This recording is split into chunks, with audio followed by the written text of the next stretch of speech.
Hey guys, what's up and welcome to a new Tesla update video. So today, as usual, let's go over Tesla. Yet another painful day, unfortunately, in the book. So we'll go over that, see what we can expect moving into the rest of the month and next week. And yeah, as usual, if you enjoyed, don't forget to hit that like button. If you, this is not financial advice. I'm not a financial advisor. And of course, my membership section on YouTube is live. The link is below. We're like 220 members strong or something like that now. So pretty cool stuff. But again, if you're interested, only $3 a month. Link is below. But let's just get into it. So Tesla, end of the day down. Well, the market's not closed yet. It's closed in about 4 minutes. But it looks like we'll be closing down about 3.5% on the day, which will be putting us at around $212. Now, the most important, I guess, thing to note here, as I'm sure you can see yourself right here, is the fact that this little green line, well, that is the, of course, 200-day moving average. And we are closing below it, which is unfortunate. Now, as usual, I do have my 3-day rule, keep in mind, right? Which is essentially where if we break below, and it's not like a super convincing close, right? Like if it's, we're slightly breaking below. Like in this case, in my opinion, it's not like a major breakdown, we're closing slightly below it. So my 3-day rule is when something like that happens for, for better or for worse, where that's above or below, I like to have a 3-day rule where I want to see it maintain. In this case, I mean, I don't want to see it maintain, but in this case, like if we were to continue maintaining below that 200-day moving average for like Monday, Tuesday, and especially Wednesday, but Monday and Tuesday especially as well, that's where I'll start getting concerned. That's where I'm going to be like, okay, well, maybe this is actually bad. Maybe, we have to go even lower than this, unfortunately, because there's still a very real possibility. This is just a little bit of like that false breakdown where we just recapture it essentially the next couple of trading days and it's all good, right? So that's why I have that little bit of a rule, because you have a lot of these false, if you will, breakdowns or breakouts. It's pretty common, I guess, is what I'm trying to say. So, that I try to eliminate that as much as I can by having a 3-day rule. So that's that, right? So I want to see how we, of course, perform Monday and Tuesday. Now, with that being said, keep in mind, if we go on the weekly, don't forget the moving average, the same one, 200, is a little bit below us. It's actually sitting at somewhere around 207 almost, right? 206, 207, something like that is where it's sitting on the weekly time frame. So take that for what it's worth as well, right? I'm going to put this actually back down to somewhere around here. I think this is a lot better, right? Somewhere around here is where this should be actually, like closer to 200. Right, but it is just above 200, so keep that in mind, right? So again, wouldn't surprise me if Monday we go a little bit lower, tap into the between 200 to 210, maybe touch the 200 weekly moving average over here, which is again 206-ish, give or take, and then from there I think we'll find our base, right? Now, obviously on the weekly, just looking at it right here with this candle, with this little channel we were in, not little, but I mean decent channel that we were in. A pretty ugly candle, right? There's really just no other way to put this. It's a pretty hideous candle on very respectable volume, so it's not ideal. This is definitely a not good situation. But with that being said, you don't just keep falling down like this forever. This was a special circumstance. This is when Elon was literally selling like a lot of Tesla stock. But usually when you have these massive candles like this, it's not good, obviously, but it's very common to at least get what is known, of course, as a dead cat bounce, right? That essentially is like a relief rally. It's to kind of ease some of this pressure, because you can't just go like just as I always said, you can't just keep skyrocketing forever. You can't just keep plummeting forever. Eventually buyers will step in. Eventually it'll get to that level where people are going to be like, well, this is looking like a good spot to buy, right? It's fallen enough. I think now is a good time to start accumulating. Or it's fallen quite a bit. I'll be kind of stupid to really start entering a short somewhere around $210. That's kind of like, there was a whole area of opportunity up here to enter a short, and to enter it pretty much down here on the maybe potentially like close to the bottom of this very large candle. Right, so it starts kind of shifting momentum in those kind of aspects, if that makes sense. So with that being said, wouldn't be surprised if we get a bit of a dead cat bounce. Now, the question, of course, is assuming it happens somewhere around here, maybe we go a little bit lower, maybe like 205, 206, 207, right? And we base, and we get that dead cat bounce maybe closer to the end of the month, or maybe even early next month. Something like that is where I'd expect it to happen. Could even be next week, honestly.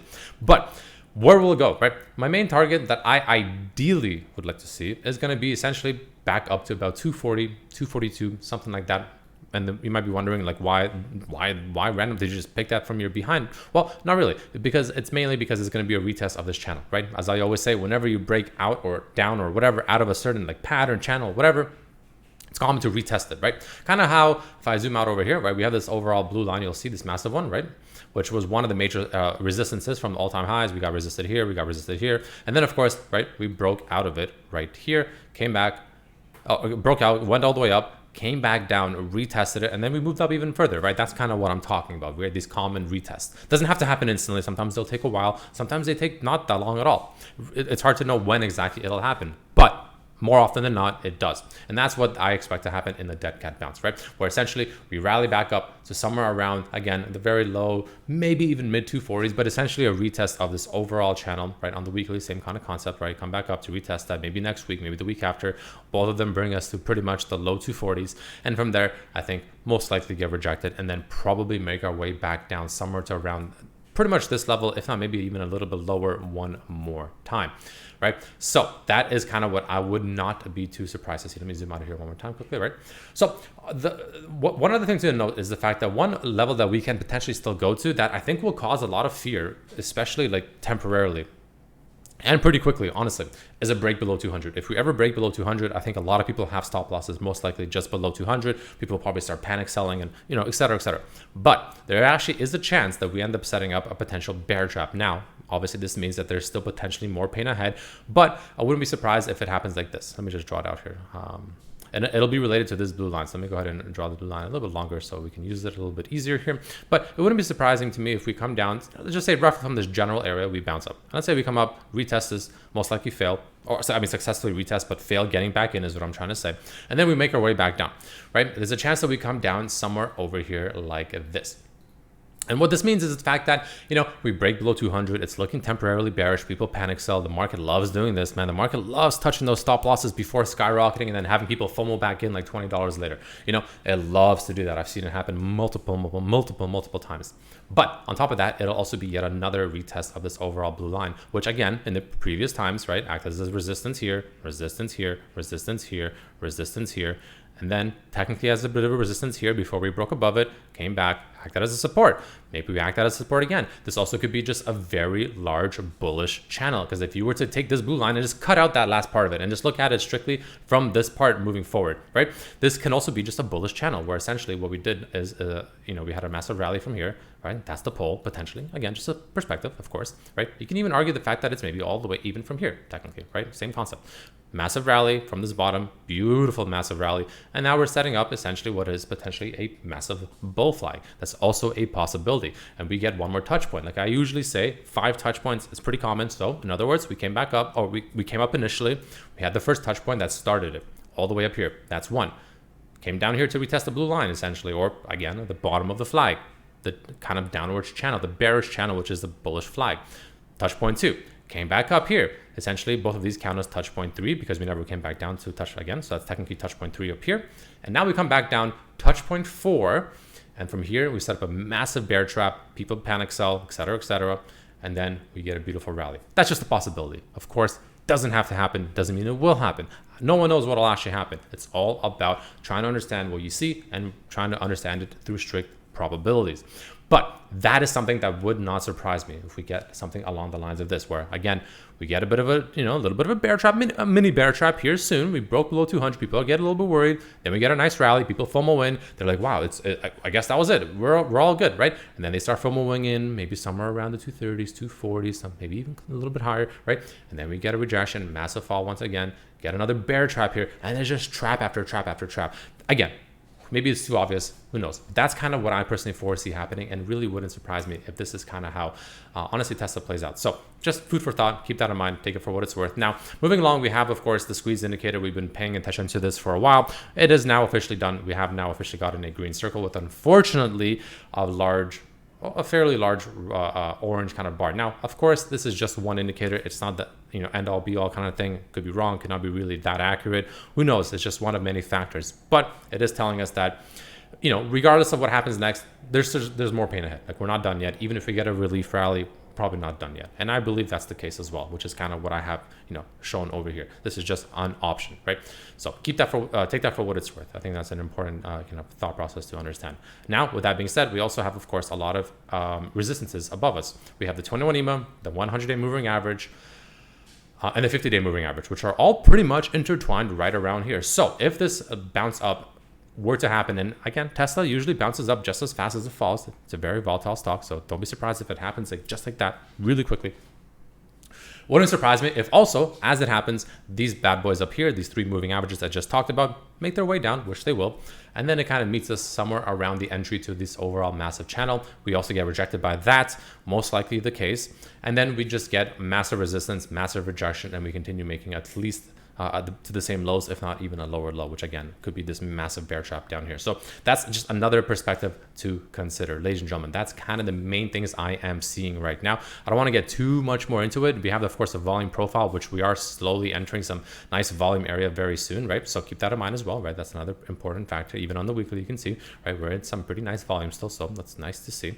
But yeah, that's kind of the main things I'm looking at. And that's kind of what I'm personally expecting moving forward. Like I am expecting a dead cat bounce. I am expecting a relief rally. I do think it'll be happening relatively soon. I do think it'll be probably just nothing more than just a relief or dead cat bounce. I do think it will get rejected. Probably retest this channel. Very common thing to do. Maybe even gap fill, right? That's another resistance point. It'll be a gap fill. That's a resistance. And ultimately, I think we'll get rejected, make our way down. At the very least, make the same low, if not go a little bit lower, potentially set up that massive bear trap I just talked about. And I think from there, hopefully, fingers crossed, we base. And I think from there, we could potentially get an actual rally and potentially even play out what could be, again, in theory, could be a massive bull flag, right? So take that for what it's worth. Now, the one issue with this potentially is the fact that we kind of, if we go that low, this inverted head and shoulders pattern starts getting a little bit iffy because we start entering the territory of the head. So that's the part I'm a little bit unhappy about. If it were to play out like the way I just said, where we come back down to retest that blue line, kind of the bottom of the bull flag essentially one more time, right? It makes this inverted head and shoulders, which is a bullish pattern, a little bit less, it doesn't look as good anymore, I guess is what I'm trying to say. So we'll see, of course, if that actually plays out. We'll revisit how it is. Ideally, if it were to happen and we were to enter the territory of the head, I'd want to see a very long wick and I'd want to see a beautiful, strong, powerful, quick bounce back up above 200, and then you can excuse it, in my opinion. But if we start closing candles below 200, especially like a weekly candle, that's where I'm getting a little bit unhappy with this pattern. Doesn't mean it's the end of the world. That's just one of potential many patterns that it plays out. We will still have that bull flag pattern that can play out and be good for the bulls.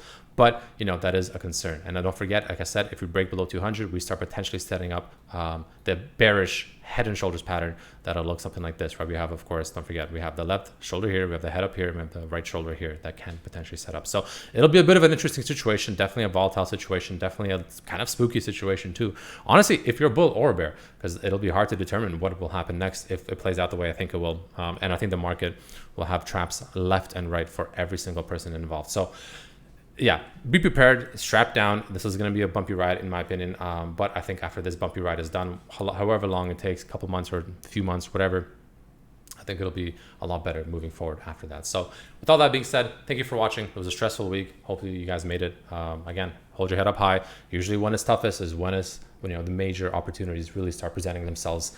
Because everyone can buy when it's all, sunny outside and everyone's happy and the stock is moving and everyone's excited. Everyone can buy that, but that's not how you make money. That's how you get bagged, if anything, right?